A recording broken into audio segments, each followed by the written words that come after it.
Welcome to the Creating Your Conditions podcast, a work of understanding the conditions we are given, the conditions we create for ourselves, and the conditions we have yet to forge. You can find us at Creating Your Conditions on Instagram. My name is Vin. I use they, them, theirs pronouns, and I am your host. In this episode, I am interviewing Stephanie, who works full-time as an internal communications writer and occasionally as a freelance video editor. She volunteers with 3 AAPI organizations in the Chicagoland area, and her other passions include music, baking, and aerial arts. All right, welcome, Stephanie, to the podcast. I'm excited to chat with you in greater depth today. How are you doing today? Not too bad. I will be in full transparency admitting that I almost thought about watching some of your previous episodes to be like, okay, what did this person do? And I was thinking, correct me if I'm wrong, but I feel that maybe my biggest responsibility is being myself. And I'm like, okay, maybe I shouldn't be influenced by everybody that came before me. Ooh, okay. I like that take. I like that self-awareness to be like, okay, maybe I'll watch some after, but maybe before I just come up as myself as much as possible. I think it just depends on the person. Yeah. I think also, and we may or may not get into this at some point, but with pageant competitions, if we get the questions beforehand, which is kind of rare, it's hard to be like, well, okay, I'll just come up with my cookie cutter response and then kind of deliver that with maybe a few adjustments the night of. Yeah, I got you. And then for context, Stephanie has participated in Miss Chinatown in Chicago. Miss Chinatown was in San Francisco, but I was representing Chicago. Sorry, yes. All good. Yeah. And yeah, I have another podcast with a friend that, like, at the first few episodes, we were like writing everything, like the answers to all of the questions that we were going to ask during, and it was hard for us to be present, because we were always kind of like looking at the next question, formulating, and it wasn't natural almost. So I get that. For Vin's audience, I'm actually just reading across a giant teleprompter that they shipped to me a week before. Why are you outing me like this? With lies. It's all staged.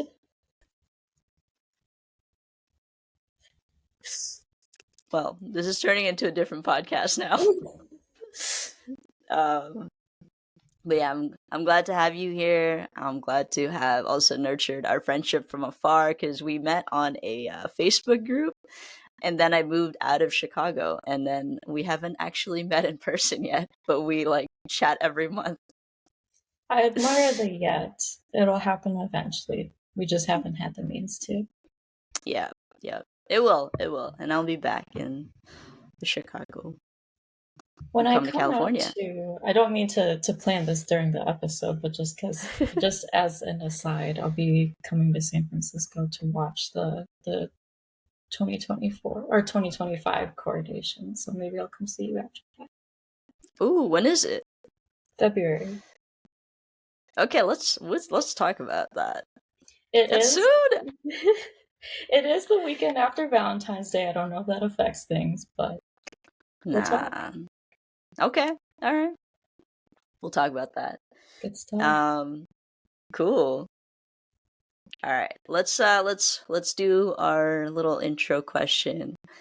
If you had to describe your life as a sandwich, what would be in it and why? I love this question, and when I was thinking about it, I immediately thought of one of those really long Italian or French bread sandwiches. I don't know if your family had ever done this, but sometimes we would have them at parties or just at simple dinner nights where you have this really long sandwich and it doesn't have to be Italian. It could just have cheeses or it could be vegan. But the point being is that when you cut up these sandwiches, there's always some pieces that you get, especially the ones at the ends that only have maybe one piece of lettuce in it and nothing else. And I thought that would be a good way to just describe my life, because I feel that in there are some points in time where I have barely enough of one thing and then maybe in excess of another. But I think I'm making this analogous to the idea of harmony over balance, because I'm Mm. not going to always have time to dedicate exactly the same amount of time to each thing. That maybe if I have something coming up where it would make more sense to be like, okay, focus on this, maybe there's something else that you didn't get to for a week or even 2 weeks, but as soon as all of this is over, you can get to that afterwards. So it reminds me of that sandwich, because not every piece comes out looking totally balanced, but such is life. And the main important thing is that for a sandwich representing each year, that even if not every month looks the same, that they were all created equally with the same amount of ingredients. Dang, okay. All right. When you got to the harmony piece, I was like, oh, I get it. I get it. I I could see love it on that. your face. You're like, where is this going? Like, Yeah. Once you said the end piece though, I was like, oh, this is like the word harmony actually came into my brain for some reason, because it's like the acceptance of all components of life or a sandwich in this occasion. That was good. That was a good analogy. I like that. You should keep that for something in the future. it's been really helpful with traveling and just like a bunch of random things coming up, especially with holidays too, that it would feel selfish to myself to only be devoting it to time to just hang out or be with family or to do things that aren't quote unquote productive. But then it also feels selfish to them to be like, well, I have all of these things that I want to do, even though there is a dedicated time for what I've heard some others call R&R, rest and recovery. But that's all important too. Yeah. Yeah. I get that.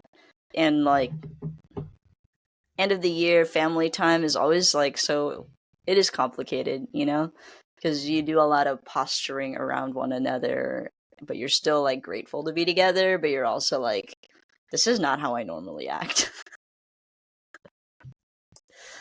I get that. It's like a lot of you don't know me like that. Like, especially when I have to, if I have different voices for things, an interview like this, or if it's a work related meeting, it's like, no, you haven't heard my voice like that. Yeah. Yeah. Like you really just don't actually know me, You know a very limited version of me.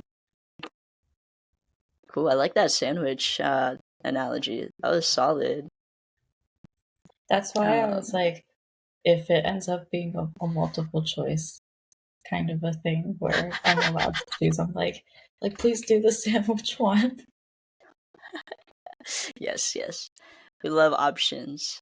Cool. Thanks for answering that.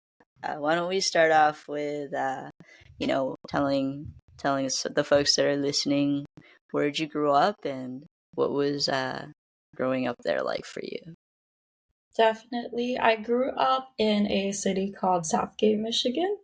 Not very well known among the non-downriver people, but for reference, Downriver people. yes, there is an actual term for us, because outside of Southgate, there's about a couple of other cities south of the Detroit River, so that's why it's downriver. Okay. But we're about 15 to 20 minutes of a drive there. I kind of mentioned before we started recording that there's also an infamous exit to Canada that some people end up taking by mistake, and they just end up in Canada. So then they have to explain their piece and then turn back around. So it's an interesting area, pretty quiet, I would say, for the most part, and not a lot of Asians, which might become part of the conversation coming up, how that kind of influenced the way things turned out and what my line of thinking was, what I valued, and everything. Also, pretty middle class too, for the most part. And as time went on, I think a lot of the businesses that could survive were the big chains and franchises. So it was It was a our suburb, right? yes, it was in the suburbs. Our Okay. options for celebrating certain things were a little bit limited in the way. I would always joke that for Mother's Day every year, you better get your Olive Garden reservation in advance because that will be Your only option. well one of the few options to eat out, and everybody goes there. Yeah. That's like the nice restaurant, right? Oh yeah. Yeah. I I'm think not a now there's fan. there's other stuff. I'm only back so often and I'm not around long enough to explore what else could have come there since I moved away. Yeah. I'm not a fan of Olive Gardens. That place is wild to me. This unlimited bread and cheese situation is chaos. What do you mean? There's just so much liberty to be found with being able to say when all When? the cheese is gone. Yeah, no. It's just to me, I've eaten there maybe like 5 times max, and I just didn't enjoy any of it. But I understand like if that is the only option for something a little nicer than like a fast food chain, I get it. I get Thankfully, it seems like there's some expanding that's going on. it. Yeah, yeah, they're still around, so they're figuring their things out. Um, you kind of mentioned this. So you said that there's not a lot of Asians where you grew up, and I. When did you like? When were you aware of like your Asianness? Um, and did your parents ever have a conversation with you about race? Yeah, I saw a video that somebody made recently. I wish I could have credited them, but I don't think I have it saved to where they said that being Asian in a non-Asian neighborhood was not for the weak, or being at a non-Asian school Mm, was not for the weak because it's not something you can really avoid because from the get-go, people will ask you very strange questions. And I think that also influenced my understanding of what racism and microaggression was early on, mm, because I think sometimes the understanding could be, well, they're just kids and that thing comes from the home. But if the home they come from is not really exposed to Asian culture of any way, it's like, can you really say that? Because if they haven't really seen any of it, how can yes. they make comments on it when it's not even at the front of the mind? So it is odd wondering where it did all come from, if not from the home. Is it kind of unfortunately ingrained in us in some way, unless if we have the opportunity to speak and interact with people not like us? And to go back to your original question, how early did I realize that? I have memories all the way from when I just started school. I think it kind of goes to when we would have snack time or lunchtime and just getting odd questions about food. But it also wasn't culturally related too. Sometimes I would just get comments about it being weird that I finished all of my food, so that was interesting. So I think Oh, it was just kids being weird, not necessarily because I was Asian, although sometimes that kind of fueled some of it, but I feel like it was just general childhood weirdness that we had yeah. to navigate. I never thought of like leaving no leftover, like finishing your food to be something you'd get criticized for. But that's definitely something that's still like very ingrained in my parents. They're like, "Oh, but it's such in Tagalog it's like sayang, which means it's a waste." And I'm like, "Yeah, but Yeah. you're not liking that." And so they'll say that when I'm like not gonna finish something, and I'm like, yeah, but you don't like it, I don't like it. What's the point? Like, it's not good. I definitely do feel that even nowadays, sometimes my family will eat things to out of obligation, like to finish them, Yes, which sometimes annoys me because there's something I actually did want to eat and they ate it before me, and I'm like, you just ate it to get rid of it. I was eating it like for it to be pleasurable. for enjoyment. Yeah, yeah. I just wanted it for a little bit later. I'm like, if you had waited 2 hours, I could have, I could have made better use of it. Yeah, I got you. Is Sayang Um, a brand of something? It just sounds so familiar. Am I? Sayang? I don't think Yeah, so. like a food related brand. I don't think so. But there's a lot of like similarities in like South Asian dialects, like Malay or Thai, like Mm, culture. Um, there's just things that like sound really similar. So like salamat is thank you in Tagalog, but I think in Thai culture they say salam or something similar also. that makes sense. Yeah. It's kind of interesting how there's a lot of these regions that are like you have to get your money's worth. There's a whole Chinese poem that talks about it, and it's like to the extreme because translated to English, there's a line that talks about how each grain of rice you leave behind in your bowl represents a tear that a farmer cried. I've heard of this poem. I've absolutely this sounds so familiar. And I know it by heart because it's so catchy, but then you realize what it means and it's like, oh no, I feel bad now. What's the line? Can you say the line that's like the rice farmer's tear? It's the very last line, the fifth line in the poem. It's 粒粒皆辛苦. Damn, that was dramatic.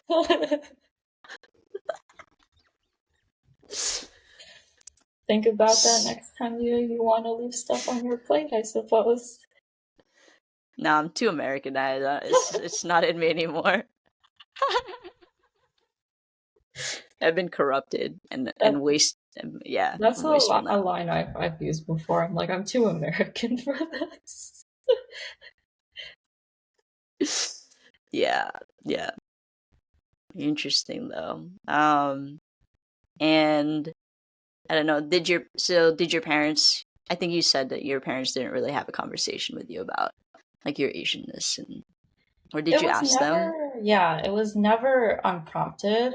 It would normally be a conversation that I start, Uh, either intentionally or unintentionally, because I feel that on the unintentional side, I would just come back crying to them, complaining about, well, so and so said this, or so and so said this. Is that really true? mm, And then they have to sit me down and say, you know, maybe they just repeated it from somewhere. Maybe they saw it in a show.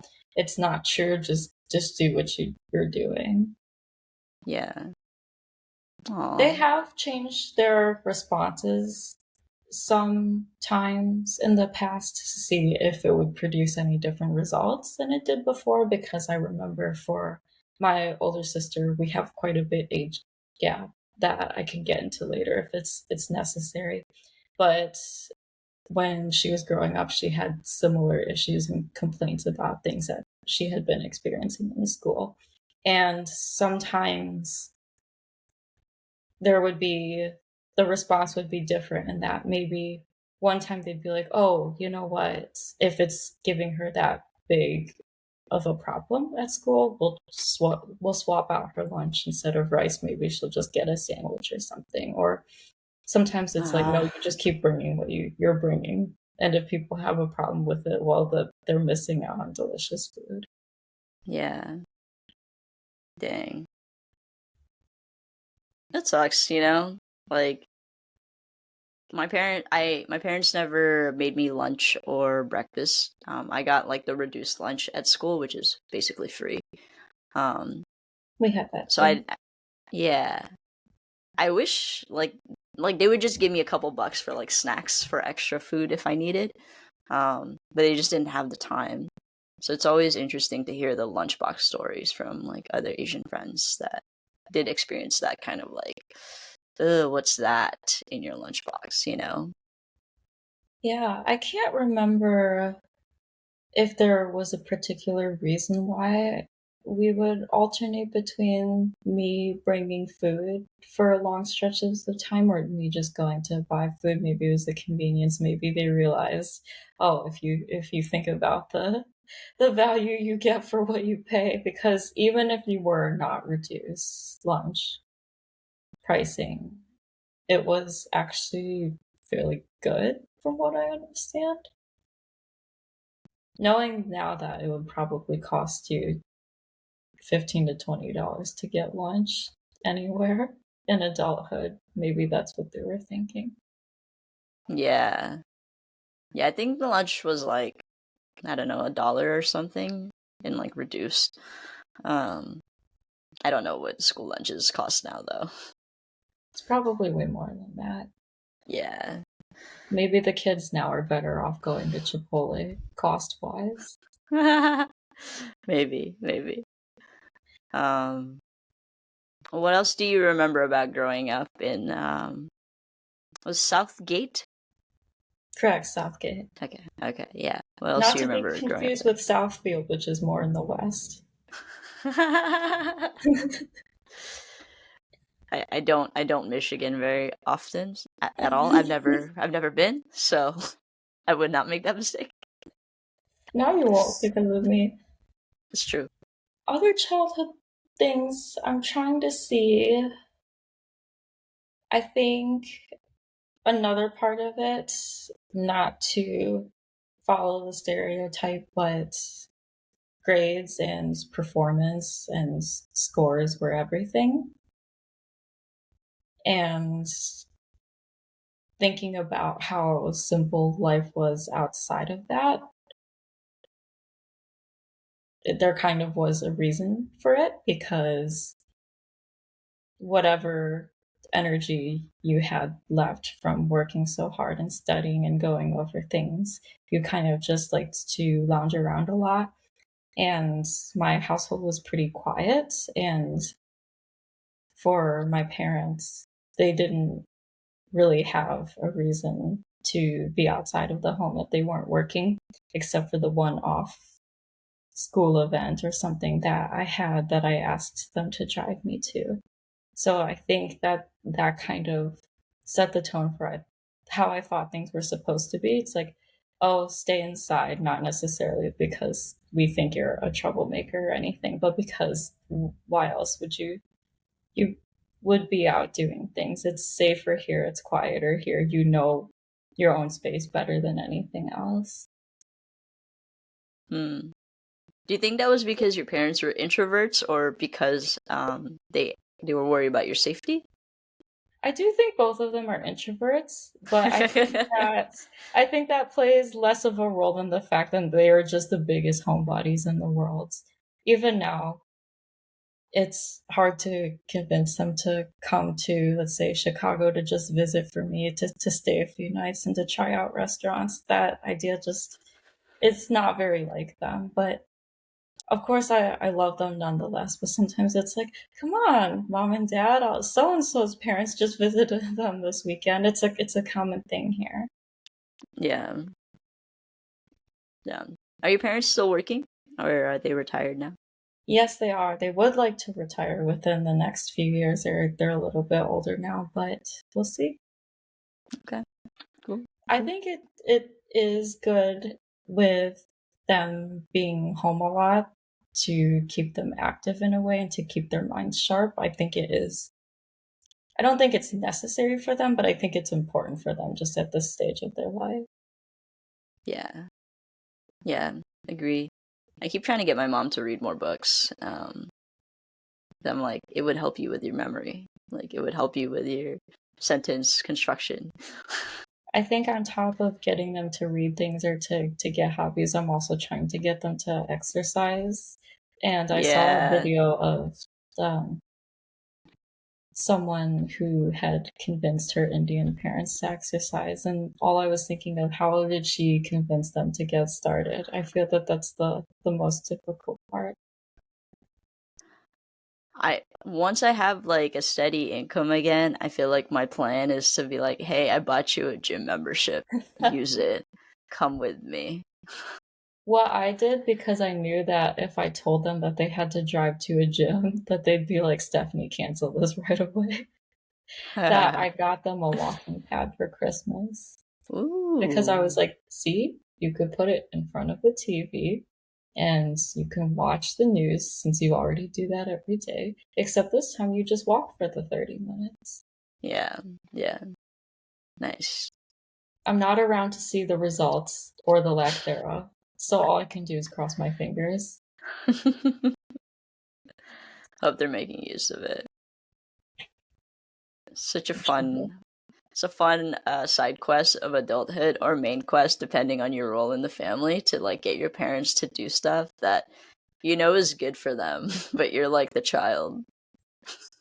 I just know that they were probably really exhausted from me coming back from college and having all of these ideas, whereas before I was like, they're my parents. So if they were able to raise me that and with the authority and with all the knowledge that they know, that they should just I should let them do their thing. And then I came back from there and I had all these ideas where I'm like, oh, things don't have to be the way they are. We can change at any time.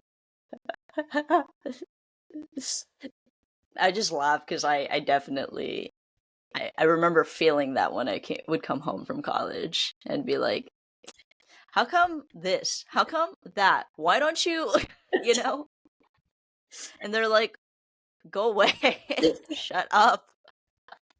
My older sister, too, even way long after she had finished college and med school, one time texted our family group chat, and I think it was mostly as a joke, but also to just kind of, I don't know, sounds like she was enforcing something that she wanted to keep our towels up in the little closet that we had is the same closet that we kept for the sheets instead of down by the laundry room, and she began the text with something like House Ordinance number 8602 Yo, she put it starting down. starting September 5th. The Lee household will be required or will will be required to leave all of their towels here.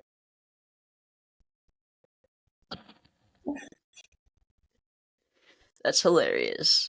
Um, what was your relationship with your siblings like growing up? I That is an interesting question, and because my older sister is 10 years older than me, I feel that a lot of it was more like a parental relationship than it was a sibling relationship. And Hmm. then after I grew up, there were pockets of time where it still tried to be like that. At least my older sister tried for it to be like that because that's what she was used to. And another detail about that, because if you kind of think of the timeline when she would have gone to college and when I was still growing up, she had missed a lot of growth and progression that I did kind of Like being in in the those home with phases. Yeah, you. in those Yeah. pockets of time and she would come back and she would expect me to be okay with certain things and suddenly I'm not. And with my younger sibling, I think that because we're closer in age, that we're closer to each other than either of us are with her. Not that this, it's not a reflection on her character, but just with the timing of everything, it kind of gave us a different dynamic than it did with us and her. I think now it's kind of evened out, although the gap will always be there. It's kind of the thing. Similarly to once a parent, always a parent, I feel that part of her kind of feels Ah. everything that she did, and not to blame her because from what I've told, eldest Asian daughters have a hard time because they kind of are given all of these expectations that their younger siblings in the family didn't quite get. Hmm. Especially because of the age gap, you know. Like, I think even if the age gap was only like 2 or 4 years, like there's this notion with any children, I think, where you're like, hey, that's your younger sibling, take care of them, you know? And I'm just like, we're children. Like, take care of Yeah, both of us, parents. it doesn't quite work 1 to 4 years apart because then you're like, we're basically peers. I don't know what you're expecting. We're basically peers. It's a really good way to put it. I like that. And also, an interesting part of it is that even though I do say now that my younger sibling and I get along better, I feel that maybe that comes as a product of not getting along at all in childhood because, uh, in transparency, we fought to the death Yeah. in some days, but now we're tight. Yeah. It makes sense, you know? A lot of feuding, hormones, and, you know, things with our bodies, and like just sharing stuff, you know, I think is really hard, like sharing physical objects. I kind of have like an only child syndrome because my brother is like 12 years older than me. So even with Mhm. my partner, I'm just he like calls me out and he's like, "Why are you why do you not want to share that with me?" Yeah. Does it go back to maybe this Asian idea that sharing is caring or we share everything? Yeah.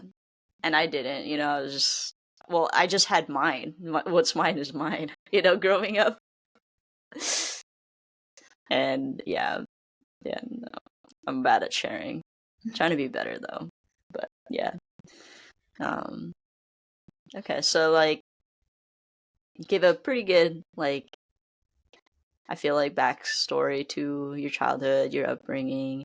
And then like what was your like early adulthood, you know, like high school and college like?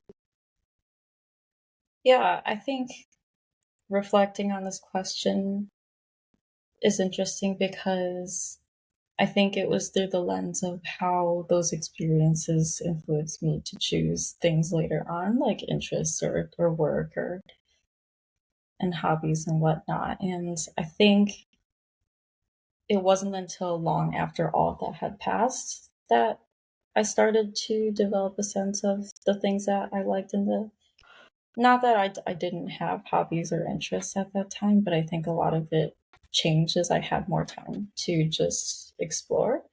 And I'm saying this because I worked quite a lot in high school. I didn't work in college, but I was 18 credits deep most semesters. So it would have been difficult for me to balance work at the same time.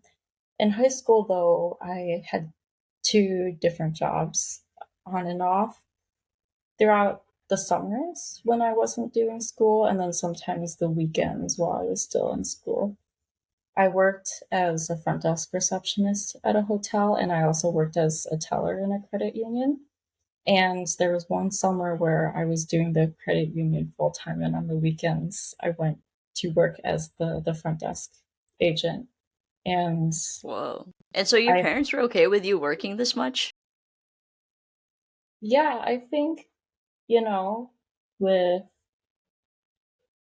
seeing how much they were able to help with college tuition and rent and everything, I ended up paying rent on my own, by the way, throughout college. And the way I did that was I was just work basically every day during the summer with the occasional day off, and then I would just burn through that money paying rent in college.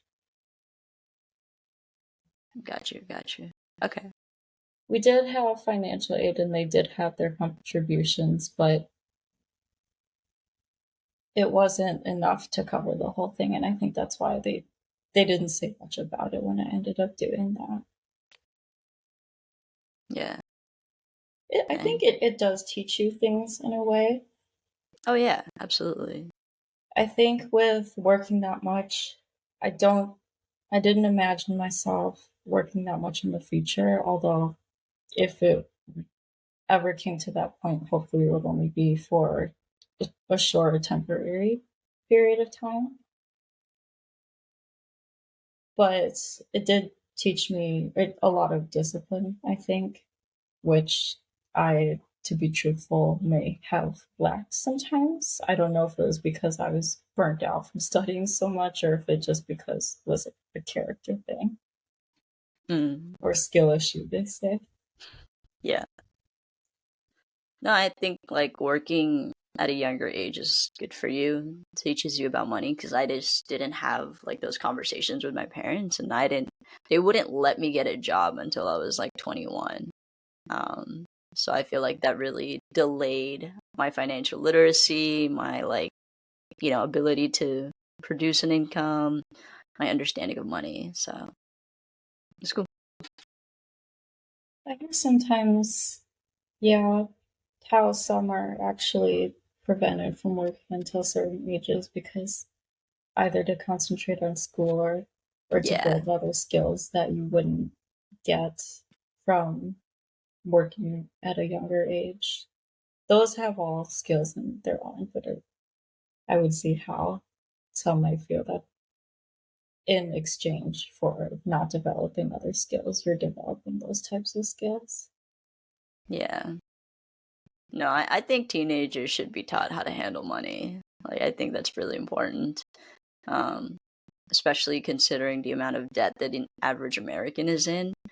I think that's because we lack that in our education system for sure at a younger age.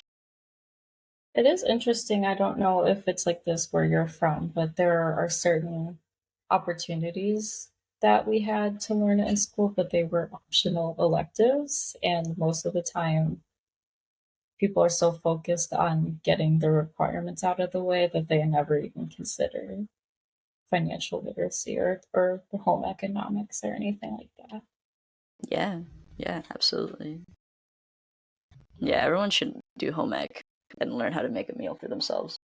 I remember being so surprised because I had to visit the room that was held in because I needed to give something to the instructor there and seeing a washing machine and dryer in the back. Cause like some people don't know how to laundry until they get to college and they're like, my mom's not gonna do it for me? What? If that's bad, I heard from one of my friends that their mom still checked their younger brother's email and would remind him about things that came to his inbox his first year of school. Oh man. I think that really says a lot about the difference between how men and women are raised, you know? 'Cause I'm reading a book right now about how women take up a lot of like the emotional labor, especially like domestic labor. And I never thought about it, but like how women, little girls are like given dolls and how taking care of a doll is like domesticizing them, you know? It's like you gotta think about this doll, you gotta feed it, you gotta like think about its needs, and like boys are not raised to care for a living being like that. So that's never a natural, like quote unquote natural instinct. And I'm like, well, it's not a natural instinct per se. You just put these items in front of children and then, then they like wire themselves to believe that's their role. Um, but yeah, I was always like, yeah, like girls get dolls. Of course, that's like kind of silly. But then it was that they nurture the doll, and boys are never given that, so they don't know how to nurture. You know? That's why it's kind of shocking sometimes still to see all this content about why does my husband think he's babysitting every time he has to watch our child instead of actually parenting? Like just the way the connotation differs for each word and how Yeah, some people aren't quote unquote trained from a certain time period and onwards to actually be able to have the capacity to look after other little humans. It's yeah, kind of interesting. absolutely. Yeah. Okay, we'll go back from that segue, and let's see. how do you think, or like, how did you choose like a major for college, and what did you study? That was difficult because right up until a few months before application season began, I was super into linguistics and I thought for sure I would either A, teach English in somewhere in China, or I would teach Chinese here. Oh. Not that my Chinese ever became good enough to do either of those, but we're not going to get to that. I I was super into language, and I think it's very important what words we choose because language is everything, and even the smallest changes can make such a big difference. That being said, I ended up being an art and design major. Okay. But I think being in an interdisciplinary school and being in a program that forces you to be good at other things, not at just the thing that you wanted to do, was important. That's also what I owe my eventual transition to communications, which I'm in now, because I feel that having all those skills and being told that, well, we would still like you to be at least kind of good at writing. That's another thing. It was super research and writing heavy. And Mm. from then on, I had gotten asked, when I was transitioning into this, where had you gotten your writing from, the way that you do things? Like, was it school? Was it something else? Did you take an internship? So I felt kind of flattered by that. Anything else? I'm trying to think. I think that in a way, I'm honoring my interests from before. I feel that maybe I just like to be creative no matter what way I can do that in. And I think writing takes a lot of creativity, even if you're writing for business related purposes. Mm. Yeah, I think so. You It's have also to, it can be yeah, still very human the way that art is too. yeah. You have to Whether or make not it you so choose, simple. whether or not you choose to be yourself in whatever you make, I think people will see that at least eventually. Yeah. Yeah, I think language has an impact on people, and you have to be creative in how you communicate it, like whatever the message is. So I get that. I Were think you similarly in oh, yeah. sorry. No, go ahead. Go ahead. I think similarly in pageantry, I see it as an art, like a performance, rather than the just like the visual aspect of it. Although I know that a lot of people are watching it for that purpose, and they could do it for the reasons that makes them happy. But I think going into both Miss Asian Chicago and eventually Miss Chinatown USA that we mentioned earlier in the episode, that I'm like working with these coaches and I'm like, it's like a choreographed performance. Like I have to remember what to do when I get up there. It's not freestyling whatsoever. And if it is freestyling, the judges will know that you're freestyling. Yeah, yeah. Were you involved in any orgs in college? I was in the Asian American Association. I think that that was the one that I could stay in consistently and up until when I was done with everything.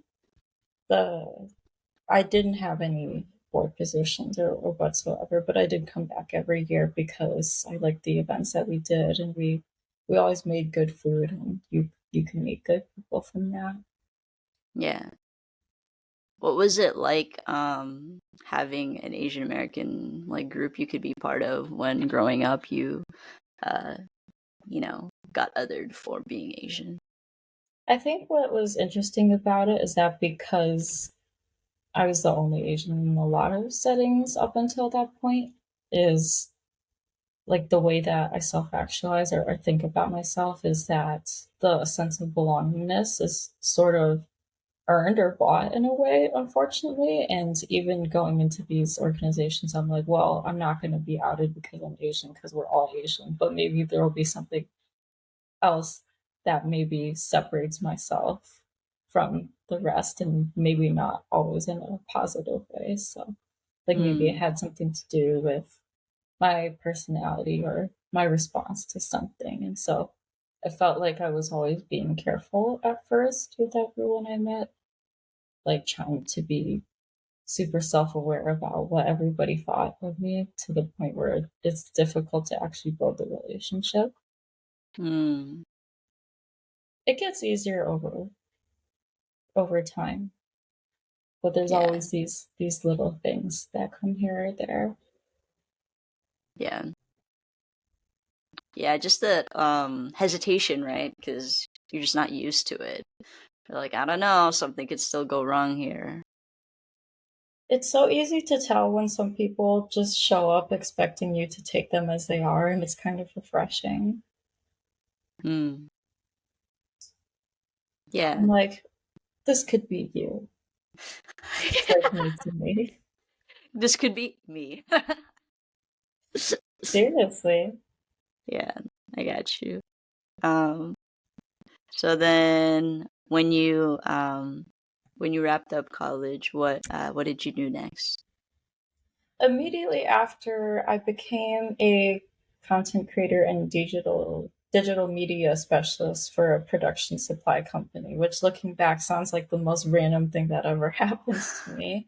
But I kind of feel that a lot of that was due to what I believed about coming out of COVID and thinking that work was scarce and that I could just take what I got. So that ended up what I had done for maybe a year and 3 or 4 months before I moved on to my current role.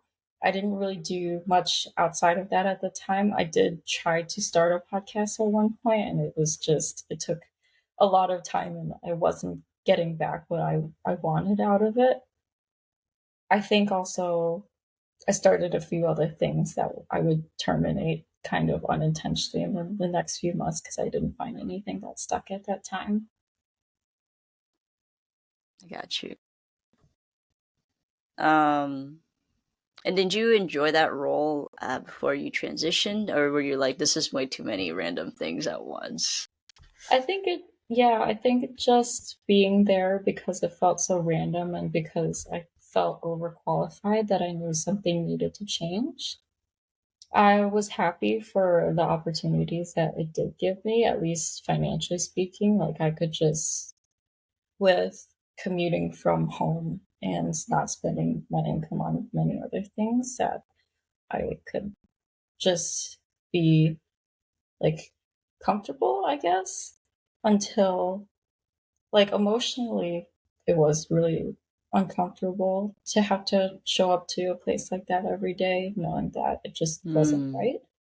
But with everything else, it gave me what I needed to eventually move on. Yeah. Also, I forgot this about you, and I forgot to clarify. But where did you go? Well, like what city or what school, if you're comfortable sharing? Did you go to Yes, college, of and then course. where was the job too? I went to the University of Michigan in Ann Arbor. So, surprise, surprise, I grew up and I went to school in Michigan and then I worked in Michigan for a year and change. And then eventually I went to a production supply company in Delphi, also in Michigan. Thank you. I was like, I don't know where that is. I don't think I've missed anything besides that. Outside of my major, I also had an entrepreneurship minor. So Oh, it taught me how to sell things, which I detest, but it is something that could help if it's not a product or service you're selling, how to sell yourself and to present yourself in a more favorable way. it's Lots a of really learning useful lessons skill. there. Yeah. And then the job next, is that the job you're at now? That's correct, yes. Okay. And then that job is in Chicago. It is. It gives me the opportunity to work from other places like here in Miami, but yes, it is technically based in Chicago. And that's Yeah. why I came out there, because even though I could be remote, it was just something new that I thought I would try. Yeah. Um, did you consider any other cities, or what made you had you been to Chicago before? I think the ideal was Chicago first because it was a lot bigger of a city than the one I grew up in, but it was still Midwest. So I was like, I'll dip my feet Mm, in, and if I panic and realize that it's all too much, that at least I tried something, at least I thought I would be somewhat familiar with. I'd also been there in childhood a couple of times. yeah. Okay. And how have you liked that transition? How long have you been there now? 2 years? I think it was 2 years in November. Okay. Got you. I still feel new in some ways, but in the best way possible. I feel that there's so many corners to explore, and I just need to get my butt out there and see what's available. That home body conditioning from your parents still there. Now I actually am not home all that much, but it's mainly out of convenience because sometimes if I do decide to commute that day, then I'm like, well, afterwards I could just hole up in a cafe and work on this thing that I'm working on, or maybe I'd go down a couple floors to train for my next competition. Nice. It's still homebody in a way because you're not moving around very much, but I still think N- it's a step up from what I was doing before. I think yeah. about that one summer in particular, the one I had talked about when I was working at the credit union and then worked at the hotel over the weekends. And essentially, the time I was using outside of that was just to sleep and lie down. That's all you could do. Yeah. That's all I All the could energy do. you had. Yeah. Um, I also think like because stuff is closer, there's a lot more local stuff in Chicago in the neighborhoods, right? Like the little neighborhoods kind of have everything you need. It's also really nice. You don't have to drive somewhere to go to a studio and a grocery store. It's like you could live in an area that has all of that. And to that point, I remember being surprised the first time I had come back for a little bit longer than just a weekend or two, was just how much more I had more energy in a way coming back to the suburbs because I was like, oh, it's so easy. I could just drive everywhere. Yeah. Parking is also not nearly as big of a nightmare where I am from in Michigan, so that probably also made it nicer. But Yeah. I also had less energy in a way because I wasn't walking around places. And so, because I wasn't getting as much of that, I'd be like, oh, like now I have to walk 20 minutes? That just sounds preposterous. How dare. It's a different pace of life for sure. Yeah. Yeah. Um but what are you working on right now? And what are you hoping to focus on next in your Yeah, life? a couple of things I kind of alluded to my pageant journey. I still don't feel done with that. And so, although I don't know which system I'm going to be participating in the next, I'm preparing as though that's going to happen in the near future. Other things, I'm still finishing up my community platform project from when I did Miss Asian Chicago. As you can see with the timeline, it was in October to October kind of a deal, so I'm a little bit delinquent on that. But still finishing up Happens. as best as I can. I'm going to be interviewing two former contestants from that, and that will hopefully be up on my YouTube channel within the first quarter. Kind of, we'll Yes. see.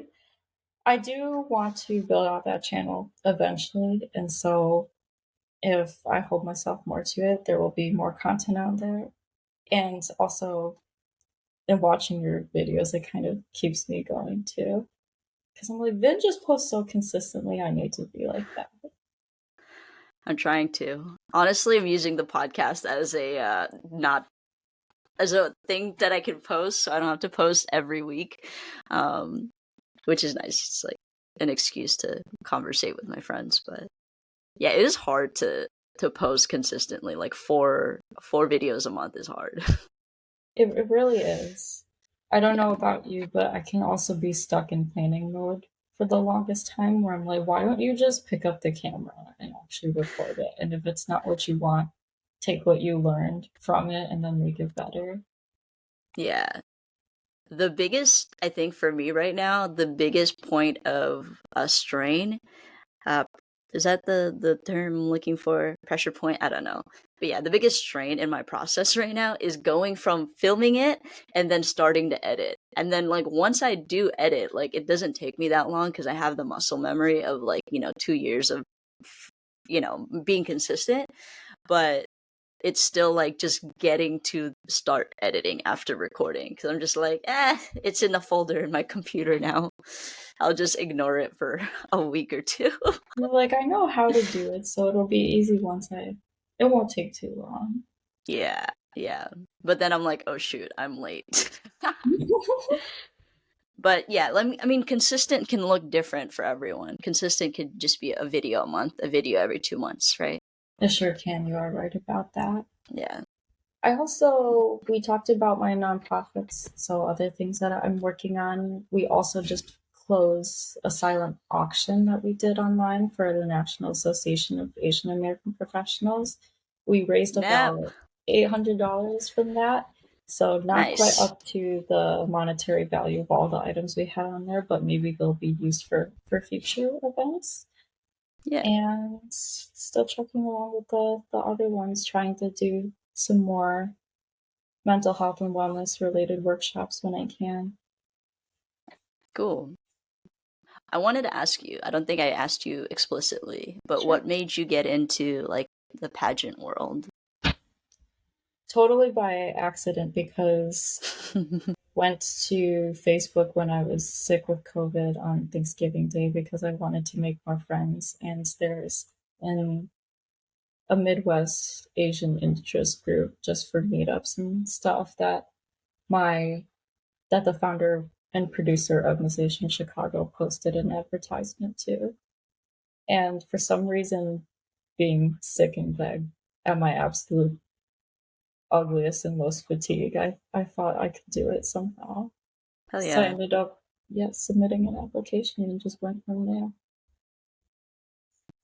And what have you found valuable for yourself being in there in that space with all those other I think women? it forces you to confront things about yourself that you thought you were good with. I think with trying to answer questions honestly and being vulnerable, sometimes it's like, oh, I don't know if I'm ready for that. Ooh. Also, finally addressing my bad posture, which I still deal with from time to time. And We there's all just do. like little things about yourself that you'll notice once you watch it back on the camera that you would have never noticed just going about everyday life. It's true. It's true. I notice now because my coach had pointed out that I had a lot of walking asymmetry, that sometimes my right arm would just not move while I was walking, and that concerned me because I'm like, well, that's the hand that's the arm that I use to use the trackpad or the mouse when I'm working, and so I had like a lot of stiffness and tension there. So it actually helped to encourage me to do something about it. Oh, yeah. At That the makes same sense. time now, I can't not notice it in other people. Like if I see someone walking Yeah. on the sidewalk and they have the same problem as me, I'm like my life is ruined. Yeah, the things we like start to notice as we notice them in ourselves, right? On other Yeah. people. Yeah, Like part I of get you's that. like, how long has it been like this? Yeah, I got you. I have one more question and then we can like wrap up if that's Let's cool. do it. Um, share a message that you would give to your younger self. How old is that younger self and or past self? And That's what is the message? I would say maybe I'll go 15, not younger than that, because I feel like they might be confused and concerned. But I think all I would say would be that you would be surprised at how quickly and how well you can bounce back from certain things. Hmm. whether it be hardship, grief, or rejection, or any of those things that you're not really looking forward to experiencing, you'd be surprised at how well you can come back from it. I try That's to a good not keep message. it super prescriptive because it's like then it's going to influence the future and everything. But Yeah. sometimes, it is necessary to mess up and fail. So I'm not going to be like, here are the things you do to avoid messing up and failing, because eventually it comes out to be helpful for other things. Yeah. I love that. Um, Thanks so much for, your honesty in the interview, the podcast space. Is there a way that you want to, like, for folks to find or follow your work, or if they want to reach out? I think let's direct everyone who's interested to my YouTube channel, Hazelfan TV. I think if there's other ways that you wanted to get connected, if you comment somewhere there, we will find each other eventually. Got you. Making a note of that for the description later. Cool. No Thanks one's, so much, Stephanie. yes, of course. No one's wanted to collaborate for YouTube reasons yet, but I keep the door open. Yeah, we should. Yes, we should. Cool. Why Cool, haven't cool, I thought cool. of that? I know we actually have like co-working sessions where we work on our own creative stuff, but we have literally never said like we should do a thing together other than this. Now we know. No, we know. All right, my friend. Thank you so much for being here. Yes, thank you for having the space. Yeah. And thank you for listening to this episode of Creating Your Conditions, a work of understanding conditions we are given, forged from, and we have yet to face. You can follow us on Instagram at Creating Your Conditions, which you can also find in the description of this episode. My name is Van, and it's been my pleasure to be your host. Keep creating, and I'll catch you in the next episode.